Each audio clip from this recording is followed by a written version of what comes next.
Hello, everyone. This is Trip, and today we're doing a little experiment on the podcast and on the Process This Substack. I'm having a friend who I wanted to have a conversation with present his position first. And so I wanted to give a few words before and why having this guest post podcast audio essay type thing. So it's from Tad DeLay. I first met him when he had just left working at an evangelical church in Arkansas. He came to Los Angeles. He was already a podcast listener. He was going to Fuller Seminary. And I think we first connected at the Press, which was the graduate student hangout bar next to Claremont, where I was doing my PhD in LA. We connected, became friends, and from the jump, very clear, this dude, sharp, restless mind that was not going to stay in one lane. And after Fuller, he headed a few years later to Claremont for his PhD, the Philosophy, Religion, and Theology PhD, which I take full credit for, even though he'd probably have ended up there anyway, because he's quite a brilliant person. And it was at Claremont that Tad found psychoanalysis. And he has been both remarkably clear and wildly creative in expositing it ever since then. So if you've heard him on the podcast before, or read his books like The Future of Denial or Against, What Does the White Evangelical Want? Any of the other books, you know what I mean. He is clear, aggressive in his argument and such. So look, Tad and I have been going back and forth for years. You can tell I'm not into psychoanalysis that way. I'm not an atheist philosopher, but we do both have a very similar background as leaders and former ministers in an evangelical part of the church and have ended up in different areas. So one argument that is part of our ongoing discussion is that despite all the Second Amendment rhetoric about firearms being the last line of defense against tyrannical state violence, look, evangelicals don't actually oppose state violence. They just want to be the ones to do it. And I'll be honest, I resisted that line of argument for a long time. It felt too bleak, too totalizing. And then I found myself texting him after ICE has escalated things in Minneapolis to confess that MAGA Christian support was getting me to reconsider his psychoanalytic Lacanian account of things. And I could practically hear him smiling through the text. So in one of those exchanges, he insisted that we'll not be able to reason evangelicals out of their fidelity to Trump. The ideological chains can only be broken after we force them to have, good health care, he said, decent housing, work with dignity. The material conditions had to change first before the fantasy could loosen its grip. And that hit different than it used to. It made me want to resume our years-long back and forth on the podcast. I'm like, let's argue about it. I'm like way more open. You might lure me over. Who knows? I could change my mind completely. But I thought it made more sense for everyone to hear Tad's position in his own voice first. I think you'll see just how compelling it is. So compelling, in fact, that before I rehearse our normal old arguments, ones that temper the embrace of psychoanalysis and push forward a metaphysical possibility of a non-omnipotent deity that coheres with the love of God in Christ, all that kind of stuff. I want to sit with why that harder now for me to dismiss it than the past. Sometimes a theologian needs an ex-evangelical youth minister turned psychoanalytic philosopher friend, to force new questions on the table in Tad's mind. So what follows is Tad's guest post, and he also kindly read his essay himself, recorded it if you're watching the video, and I hope you enjoy it in the most disturbing way. It's the kind of essay that stays with you, whether you agree with every thesis or not. So feel free to send questions for Tad or me or things you think we should talk about so I can use them when we do our follow-up conversation. Anyway, that's enough. It is with deep gratitude for my buddy Tad. I'll let him take over. Enjoy.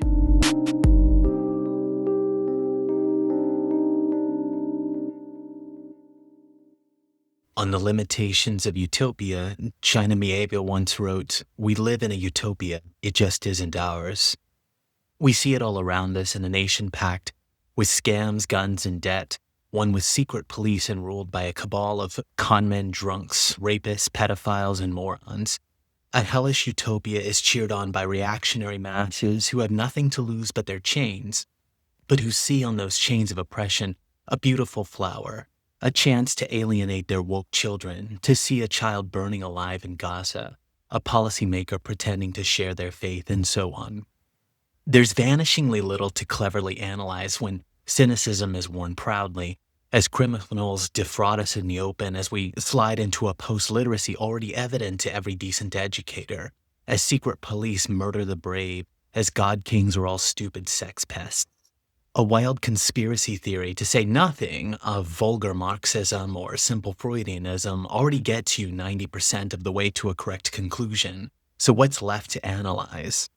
Amid ICE terror and Epstein files, what follows is an attempt at a few clarifying theses. Thesis 1 on reactionaries.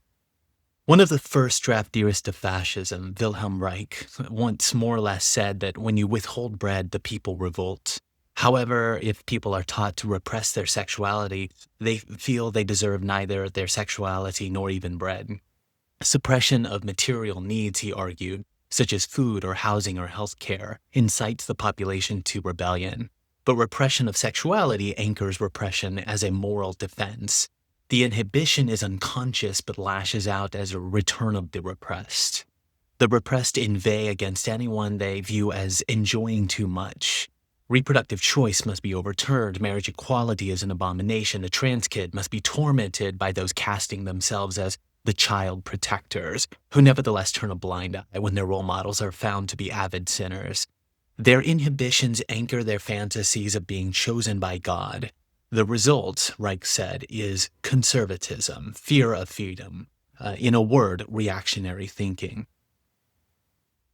An underanalyzed component of reaction today is a puritanically sex-negative purity culture on the right. And all who were raised in that purity culture and matured out of it know this to be true. Yes, it's as if a simple fact is too obvious to name.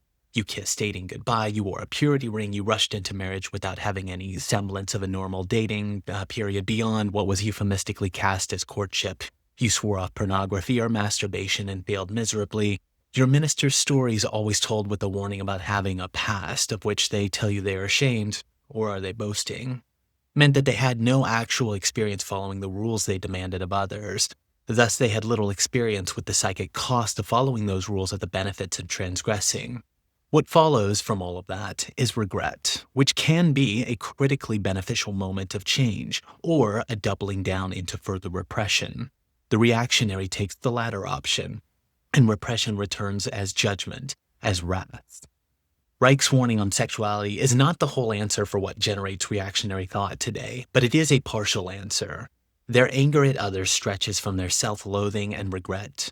Reich also warns something else, that each instance of mysticism is built on reactionary thinking, a caution not only for new spiritualities or artificial intelligence, but even for progressive expressions of faith today. Thesis 2. Theology and materialism. In Walter Benjamin's first thesis on the philosophy of history, he imagines a chess game in which your opponent, apparently a master, is actually a puppet controlled by a small figure out of sight, and that puppet is called historical materialism, which is always supposed to win, and the hidden figure is theology serving this view. You imagine you're analyzing material relations, money and force, but in reality, a theology guides the interpretation. Slavoj Žižek inverted this dynamic to say that we are up against explicitly theological concepts today, while out of sight theology is determined by materialism. So theology becomes a type of puppet or a costume or an avatar, concealing a crude materialism. Even if you are not a materialist, your boss is absolutely a materialist. The boss must dial up surplus accumulation in palatable ways. And that's why he's always telling you, we're one big family here, or language like that, announcing an office party, which is mandatory fun, which dresses up this crude materialism in friendlier language. Those concealing avatars are crucial for keeping the materialism of surplus accumulation out of sight because it doesn't do for him to plainly say, as a boss, "I'd like to make more money off of you without paying you more." A politician or reactionary activist cannot mandate a pizza party in the same way a boss can, though. So a more useful avatar is theology, still concealing the underlying drive of surplus accumulation. Find an absurd example in the theological vomit of Peter Thiel, co-founder of Palantir, a billionaire exemplar of the feeble-minded tech right. His co-founder at Palantir said that the goal was to, quote, save Western civilization from our adversaries, especially communists and Islamists, end of quote. But Thiel has recently shifted focus to a lecture series on the Antichrist. He suggests the old 1990s Left Behind series was unbelievable because he cannot imagine some amoral monster holding the crowds in spellbound awe. I think that's interesting because, on the contrary, I can think of examples.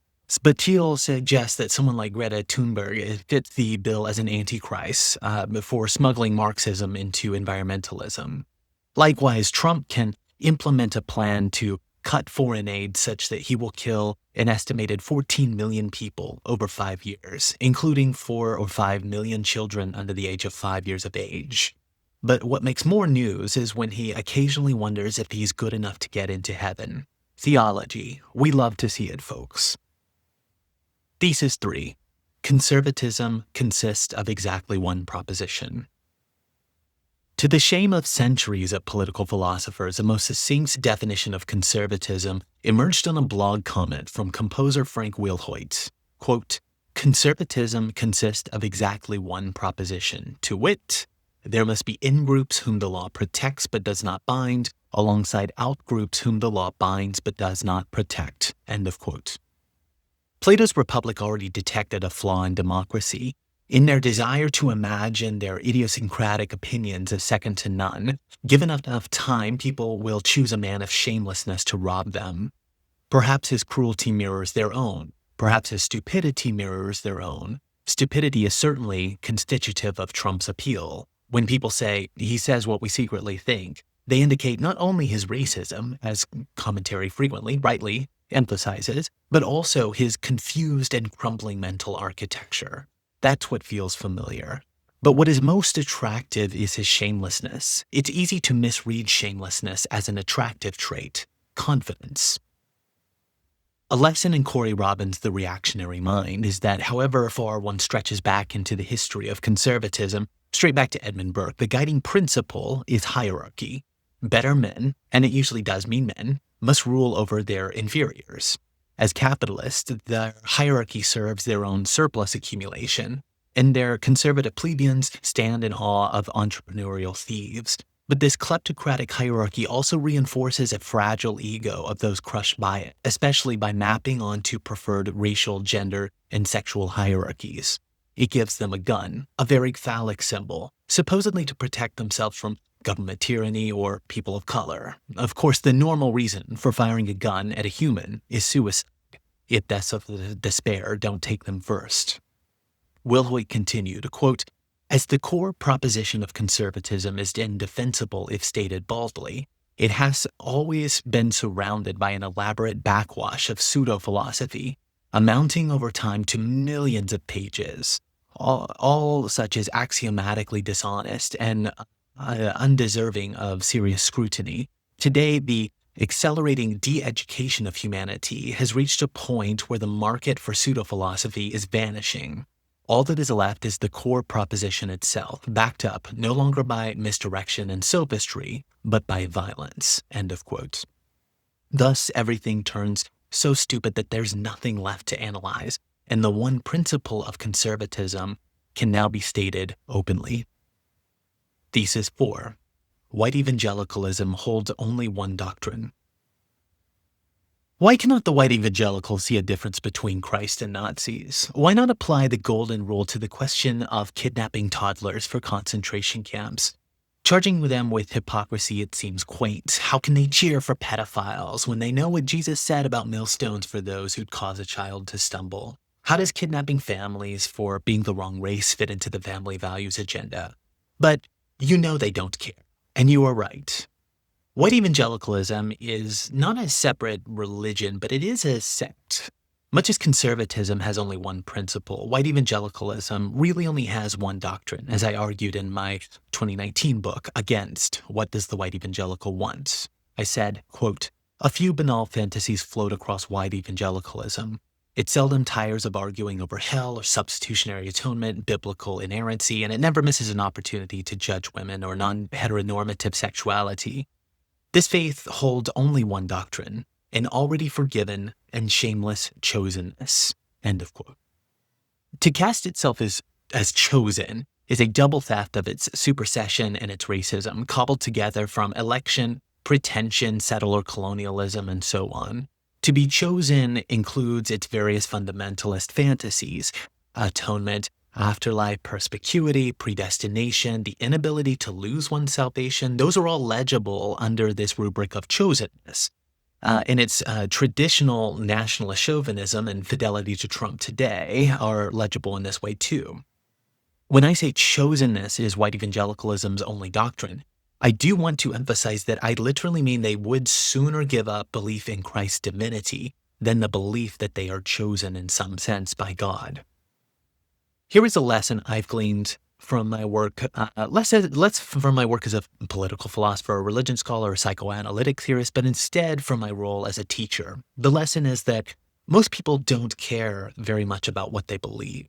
Sorting convictions is a strange and tedious behavior. It takes years of study, hundreds or thousands of books, endless conversations. Sorting your convictions takes nothing more than what Gillian Rose said. It takes to be a philosopher: endless curiosity, focused attention, acceptance of unknowability, not to mention the ability to distinguish the genuinely unknowable from the as yet unknown. But most haven't the time to do this.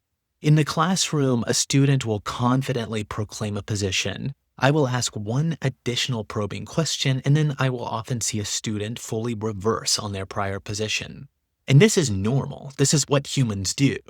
And it's normal for the same reason conservatism is so childlike. Conservatism is an adolescent's way of understanding the world. A spoiled child who has never encountered anything hard or been required to empathize.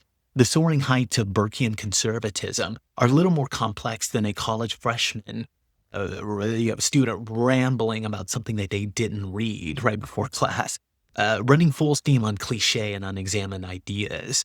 Conservatism does not seek, it finds. It finds what it was told to find. In its current iteration, U.S. white evangelicalism is more or less a recent phenomenon stretching back little more than half a century, as I think of it.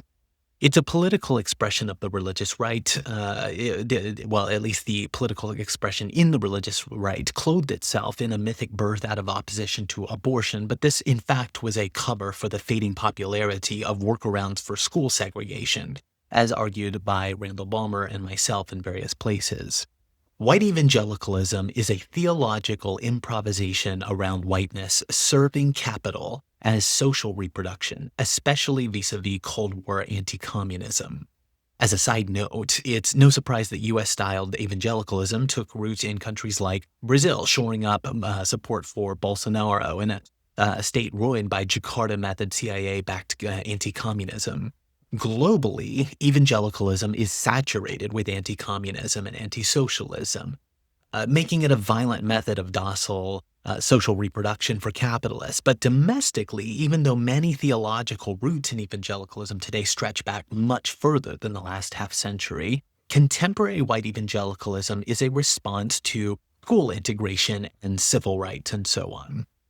Perhaps you could add in the sexual revolution. We don't get the insular simulacra of Christian music, Christian bookstores, Christian coffee houses, Protestant schools, without the threat of a multiracial society. And Trump taps this angst with great effect.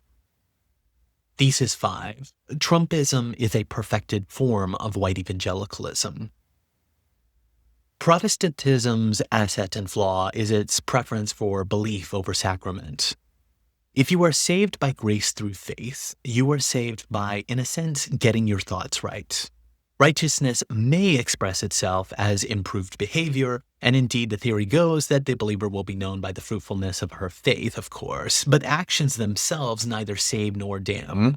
What matters is belief, that is, thoughts. If Martin Luther's theology and neuroscience were Frankenstein's, we could say that whether you spend eternity in heaven or hell has everything to do with firing the correct electrical signals across trillions of synapses.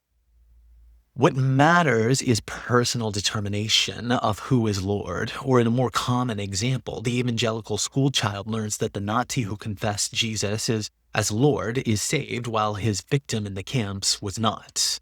This vile idea is internally consistent in many folk theologies of Protestantism.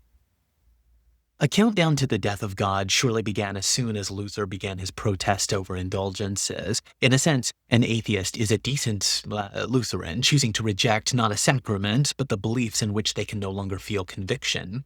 Nietzsche famously wondered what would happen after the death of God. Not clearly a positive development in his framing for what would fill that gap. As he wrote in the parable of the madman, quote, "How shall we comfort ourselves, the murderers of all murderers? What was holiest and mightiest that all the world has yet known has bled to death under our knives. Who will wipe this blood off of us? What festivals of atonement, what sacred games will we have to invent? Must we not become gods simply to appear worthy of it?" End of quote. Well, that was a while ago, and many horrors have transpired since. The evangelicals did not become gods, but they fashioned gods in their morally vacuous image where belief, not the treatment of actual human beings, but belief determines salvation. Thus we come to the figure of Trump, who, like Christ, is kind of a big deal, as many people are saying. Trumpism is an apex, a perfected form of white evangelicalism. It's ecumenical in a strange sense if we consider Brian Burge's research showing how many Republicans identify as born again or evangelical even if they are not Christian. So, for example, 20% of Jewish Republicans, 33% of Muslim, 5% of atheist Republicans, and 4% of agnostic Republicans identify as evangelical or born again on a recent survey.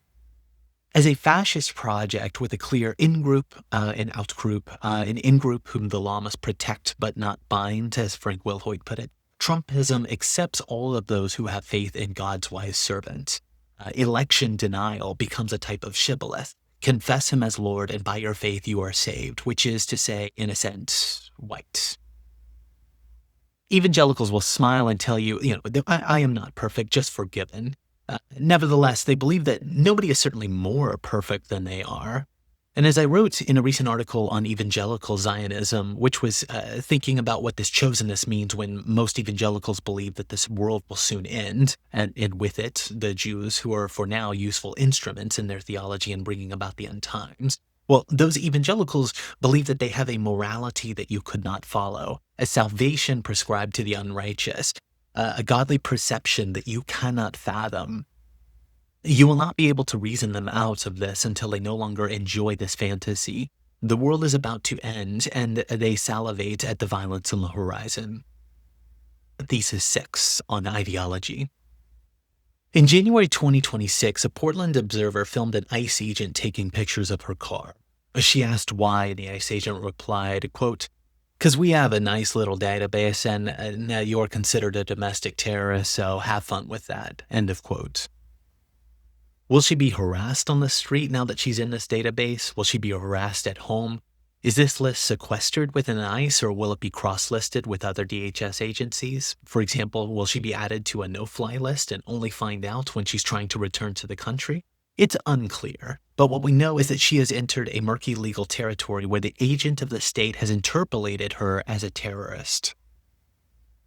Louis Althusser once wrote 2 theses on ideology. Thesis 1 is that ideology represents an imaginary relationship of individuals to their real conditions of existence. Thesis 2 was that ideology has a material existence. So ideology is an imaginary relationship to a real situation, and it has material existences. Ideology's material existence is crucial for the purposes of reproduction. Any ideology is only ever one generation from extinction if not reproduced. Ideology is reproduced through what Althusser called ideological state apparatuses. He listed a few. For example, religious institutions, education institutions, family, law, unions, media, political parties, and then cultural institutions like literature, arts, and sports. Ideology interpolates individuals as subjects.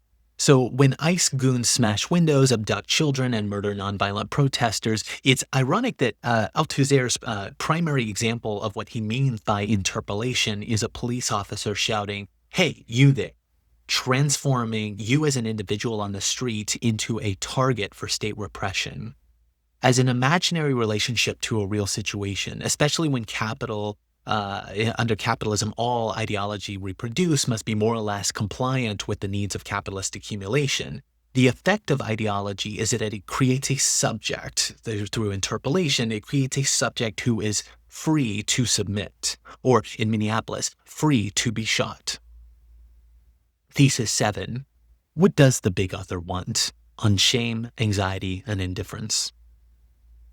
There is no shortage of anxiety these days. What I argued in my book Against is that white evangelicalism is a faith organized around fantasies curating the enjoyment of, not flight from, turmoil and anxiety. You seldom consciously enjoy anxiety, though the repetition of what does not work reliably signals an unconscious enjoyment of that which triggers anxiety.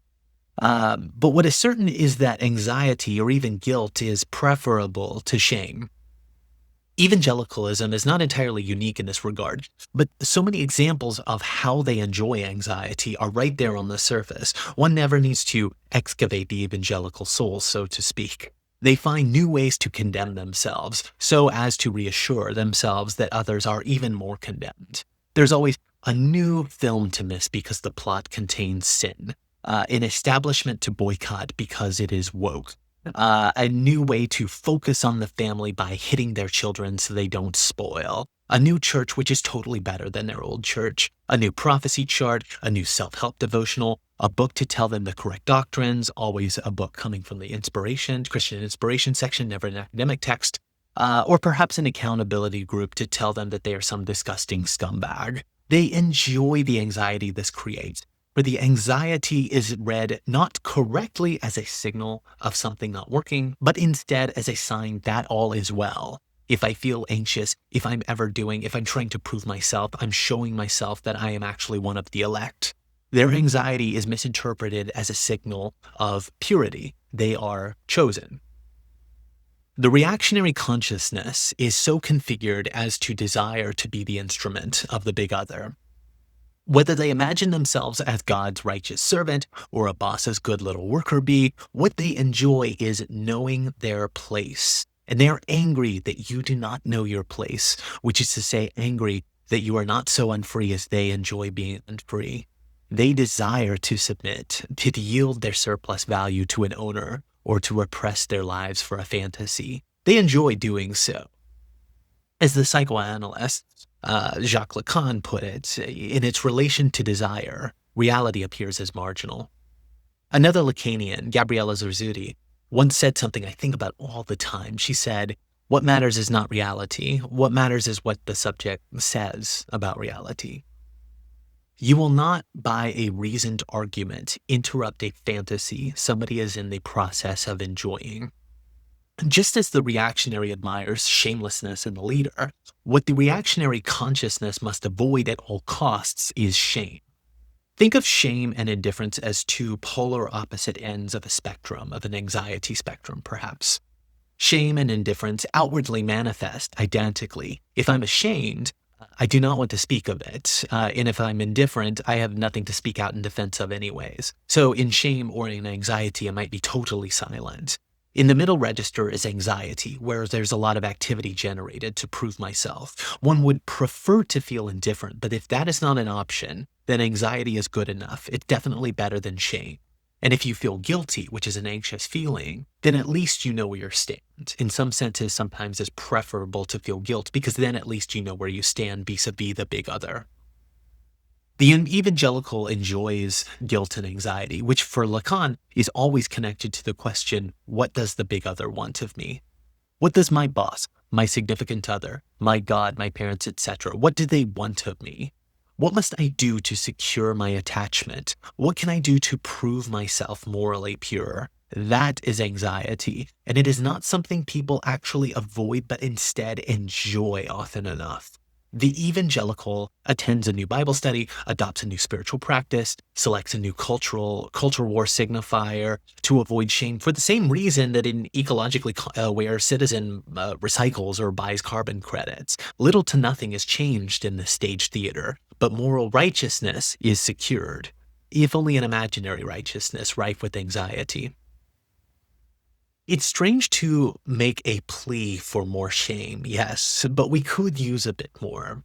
The white evangelical says that you ought to be ashamed of your sexuality, but actually, they should be ashamed of kidnapping families, destroying the environment for future generations, or handing nuclear codes to a senile game show host. There are plenty of fine opportunities for shame today. Everyone wishes to avoid shame, though, the feeling of being seen too much in the ugly existence of one's violence. They may squabble over the supposed differences between shame and guilt, but the evangelical often deploys shame-heavy rhetoric. I'm a sinner saved by grace, I'm not perfect, just forgiven. They will deploy the shame-heavy rhetoric as boasting in disguise. And psychoanalysis calls this disavowal, which contains an acknowledgement of the truth followed by its denial. The classic structure being, yes, I know, but even so, blah. Thesis 8. Fascism, a definition. Fascism is a contested term.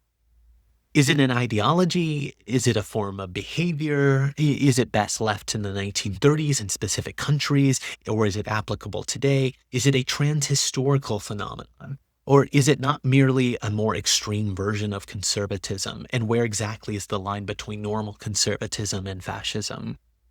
During the first Trump administration, you may be aware that there was a whole kind of cottage industry online debating, is it happening here? Does this count as the F word?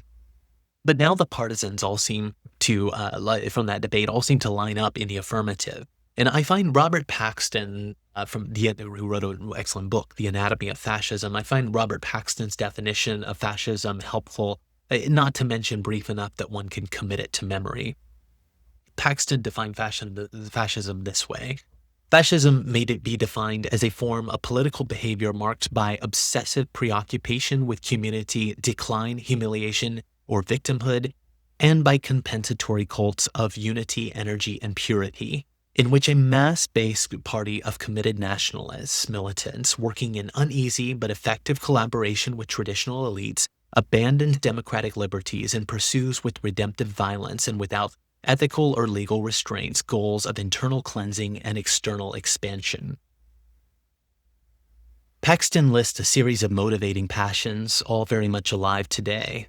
A sense of overwhelming crisis beyond beyond the reach of any traditional solutions, the primacy of the group toward which one has duties superior to every right, whether individual or universal, and the subordination of the individual to it, the belief that one's group is a victim, a sentiment that justifies any action without legal or moral limits against its enemies, both internal and external, dread of the group's decline under the corrosive effects of individualistic liberalism, class conflict, and alien influences, the need for closer integration of a pure community, by consent if possible, or by exclusionary violence if necessary, the need for authority by natural leaders, always male, culminating in a national chief who alone is capable of incarnating the group's destiny, the superiority of the leader's instincts over abstract and universal reason, the beauty of violence and the efficacy of the will, when they are especially devoted to the group's success, and finally, the right of a chosen people to dominate others without restraint from any kind of human or divine law, right being decided by the sole criterion of a group's prowess within a Darwinian struggle. Theodor Adorno once wrote something. He said, quote, Walter Benjamin once asked me in Paris during his emigration, while I was still returning to Germany sporadically, whether there were really enough torturers back there to carry out the orders of the Nazis. There were enough. End of quote. There will always be enough unemployable scumbags to carry out the orders. They took the job to do violence to civilians. It's fun for them. It's a small consolation that their children will not talk to them and their grandchildren will not whisper their name in shame of it all. Maybe not. The literature suggests political ideology actually transfers from parent to child at 80 or 90%, so perhaps the kids of the Gestapo will turn out rotten as well. Adorno also said that the debate about the ideals of education is trivial and inconsequential compared to a new categorical imperative imposed on the world by the Shoah. Never again. We must arrange all of our thoughts and actions to prevent another relapse into barbarism. And if Rosa Luxemburg was right that bourgeois society is now at a crossroads where the only options are socialism or barbarism, we are failing miserably into the latter. Gaza proves this. Whatever naive hope we could have for liberal international order fades as families are shot, bombed, starved day and night for years without consequence, either for Israeli or American policymakers. Final thesis 10. There is still air to breathe in hell. And on that note, I conclude by alienating many of my readers. You want to ask, do reactionaries not see the hypocrisy? How could they vote for somebody with 34 felony convictions, a vulgar game show host so manifestly incompetent? But the liberal, too, is thrown into a world of moral compromise and understands the reactionaries' calculation. Do you believe, say, genocide is worse than campaign finance felonies to covering up a sex scandal? I'd say genocide is not only worse, it's infinitely worse. If in 2024 one voted for a candidate currently serving an administration greenlighting and arming a genocide, then the liberal also understands the calculation, this wretched compromise where even the worst of all possible crimes against humanity is not a red line for you morally. One compromises and then retroactively writes it off as a lesser evil. There is indeed so much to be ashamed of today. That is why you must curate popular definitions. You might insist that shame is bad and because it's about who you are, whereas guilt is good if you've done bad, and so on. But the truth is, whatever we call it, we are awash in so much violence for which shame is an appropriate response. The reactionary says you ought to feel shame for having sex, for rethinking gender binaries, for taking baby steps to learning about racism, for becoming an apostate to the faith of your childhood. What one might rightly feel shame over is a slow-rolling ecocide slipping into a new mass extinction. What one should feel shame about is killing 14 million people over 5 years by withholding aid, mainly in Africa, because it'll save a few dollars. What one should definitely feel shame about is our safety and security built atop violence elsewhere, for starving families in Gaza, for lighting children on fire, for shredding limbs off tiny bodies, for deploying thermal and thermobaric munitions burning so hot that thousands of Palestinians have simply evaporated without a trace, for calling it justice when a speechless parents were wandering about the rubble with plastic trash bags containing the body parts of their toddlers' corpses. The level of evil we call good, or if not good, the lesser of two evils, is nearly unfathomable. On the life that carries on after genocide, Adorno said something about shame. The only responsible option is to deny oneself the ideological misuse of one's existence, and for the rest to behave in private as modestly, inconspicuously, and unpretentiously as required, not for reasons of good upbringing, but because of the shame that when one is in hell, there is still air to breathe.